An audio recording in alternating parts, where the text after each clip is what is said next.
There's something big brewing behind the scenes in the NBA, and you need to know about it. Anthony Davis just broke his silence in a revealing interview, and what he said about his recent past alongside LeBron James caught a lot of people off guard. On top of that, there's been a sudden shift that's already impacting his season, and it goes deeper than just basketball. And if that wasn't enough, LeBron also found himself in the spotlight, but for a completely different reason involving the final seconds of a game, a play that went off script, and a reaction on social media that nobody saw coming. Yeah, today's video is packed with fresh updates you don't want to miss. So stick around, don't miss a single detail, and hit that like button to support the channel. Let's get into it. So here's the deal. Anthony Davis just opened up in a sit-down with Mark J.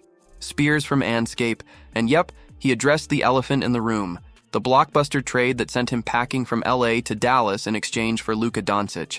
Wild, right? But even with all the buzz and the conspiracy theories about who knew what and when, especially with LeBron James's name getting tossed around, AD's keeping it cool. "Ain't no change for me," he said straight up, brushing off the noise. Some folks think LeBron might have known the trade was coming, especially after that Marcus Morris quote made the rounds, but Davis isn't stressing it. Whether he knew or didn't, it happened. You can't rewind it. It's done. Now, considering these two shared the court, the spotlight, and a championship banner in 2020, you'd think this move might shake things up between them. But according to AD, nah. Nothing but respect and love. Sure, they don't talk every day like they used to, different teams, different goals, but they still check in. LeBron hits him up. Randy Mims too. Even Jared Vanderbilt reached out. It's all love. And let's not forget, AD and LeBron were a force when they were healthy. The Lakers were 157-92 when those two suited up together. That's no joke. They brought a title to LA in the bubble and made a whole lot of noise during their run. But now, Davis is turning the page and feeling good in Dallas. Like, really good. "I'm great," he said with a big ol' smile. People around him have even noticed he's happier than he's been in years. His family's feeling it, he's feeling it. Life's good in Mavs land. So yeah, while the trade might have shocked the league, Davis isn't looking back. He's embracing the moment, still tight with Bron, and just enjoying the ride in his new home. So, what do you think? Has the dynamic between Davis and LeBron shifted after everything that went down? Drop your thoughts in the comments. But hold up, because what just happened to LeBron on the court might be even more shocking. Man, what a heartbreaker for the Lakers on Thursday night. LeBron and the squad were this close to sneaking out of Chicago with a W, until Josh Giddey, of all people, pulled out a miracle from half court at the buzzer to sink them, 121-119. Yeah, you read that right. Josh Giddey, the Aussie playmaker, playing for the Bulls now, hit the shot of his life just as the clock hit triple zeros, and just seconds after Austin Reeves had dropped in a go-ahead layup. Brutal. LeBron had himself a solid stat line.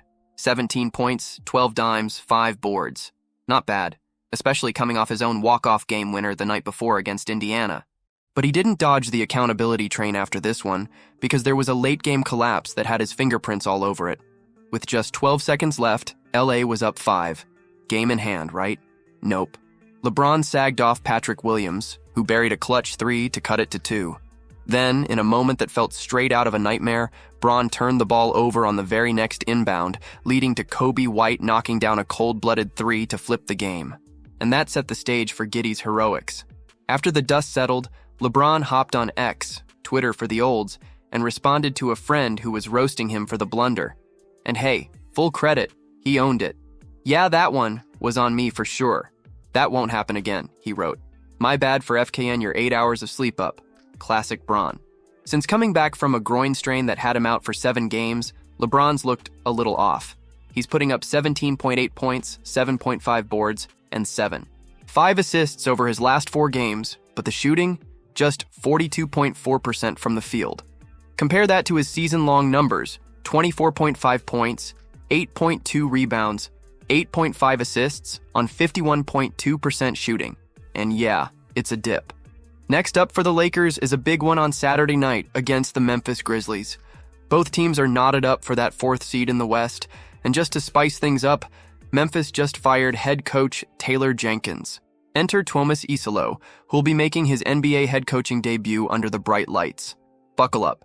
Honestly, speaking as a die-hard fan, it's getting tough to figure out what's going on with the Lakers. It feels like there's more peace off the court than on it, and that's a problem. Davis seems to be thriving elsewhere, while LeBron, even as the leader, is making mistakes that are costing games. With the season tightening up, every moment matters. If this team wants to go deep, something needs to change, fast, so make sure to subscribe to the channel so you don't miss any updates on your favorite team.